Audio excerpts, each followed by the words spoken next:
Hello, my friend. This is Clyde. Pray and pursue.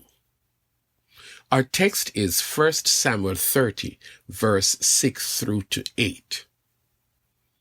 David was greatly distressed because the men were talking of stoning him. Each one was bitter in spirit because of his sons and daughters. But David found strength in the Lord his God. Then David said to Abiathar the priest, the son of Ahimelech, "Bring me the ephod." Abiathar brought it to him, and David inquired of the Lord, "Shall I pursue this raiding party? Will I overtake them?" "Pursue them," God said. "You will certainly overtake them and succeed in the rescue." I love a good story, especially those with intrigue, tension, conflict, happy ending. I tend to side with the underdog, the ones who are victimized, because I love to see them rise up and be victorious. I love when the antagonist is shamelessly defeated, when he bites the dust. We are going to look at two stories, the one in the Bible and the story of the one who is listening to this audio message. David was a colorful personality.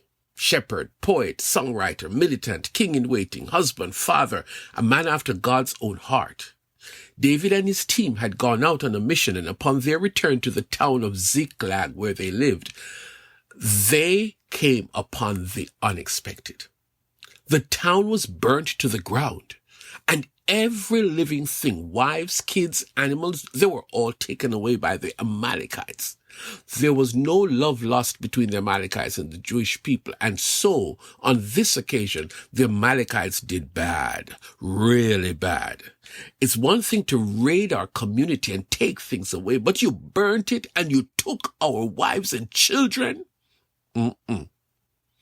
Imagine being there when they saw what had happened.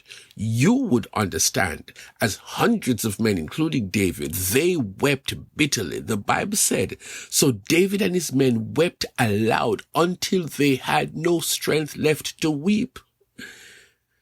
But just when you think things could not get worse, David's guys were ready to stone him to death out of their anger and frustration.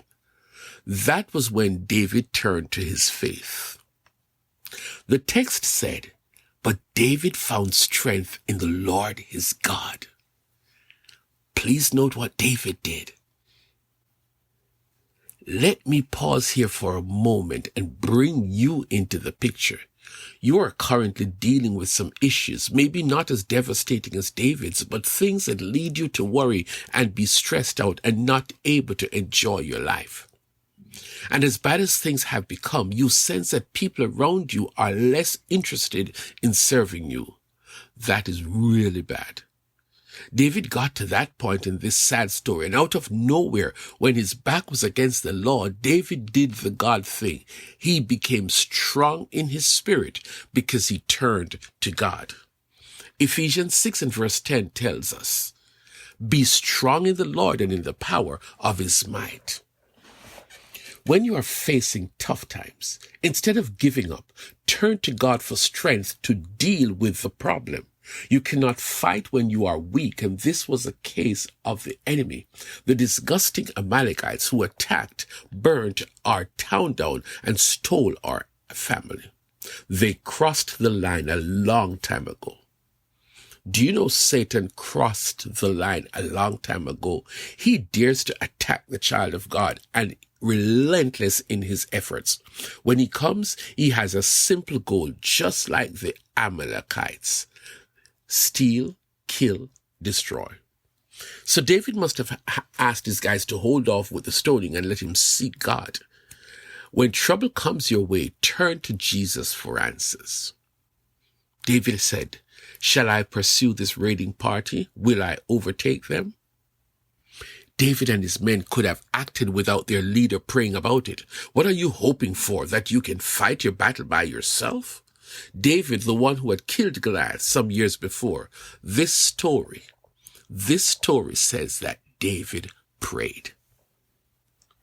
There is something about praying, especially when you're facing some difficult situations that make you mad, situations that you cannot live with. David prayed a specific prayer. David did not pray to the unknown God. Rather, he prayed to God, his shepherd, his defender, his provider, his friend. God is truly amazing, my friend. Do you know that God answered? And in fact, God told David to pursue. You will certainly overtake them and succeed in the rescue. Wow! God is invested in the return policy. God told David to go after the Amalekites, and you are going to experience a miracle.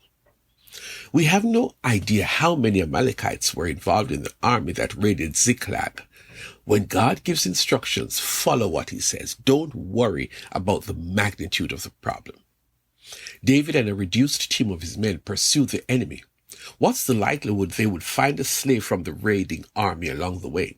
This slave offered to take them to the camp where the Amalekites had camped out for the night until David showed up. Man, a bloody battle happened and lasted from 6 o'clock one evening until 6 o'clock the next evening. David and his 400 supporters defeated the whole military team of the Amalekites. And guess what? They recovered all that the Amalekites had stolen, and they cleaned up the camp of the Amalekites. Here's one line from an old song. I went to the enemy's camp and I took back what he stole from me. The devil is under my feet. That's what God's child does in times of trouble. Ask God to tell you what to do. Listen carefully for the answer from God. If the enemy has stolen from you, God might send you on a rescue mission, or God might pursue them himself. The devil is stubborn because how many times we face our struggles by ourselves. David did not roll over and die, and you should not do so either. Has the enemy stolen from you lives, money, position at work, health? Then please take note of what David did. He prayed, he got an answer. Now you do the same. God is on your side.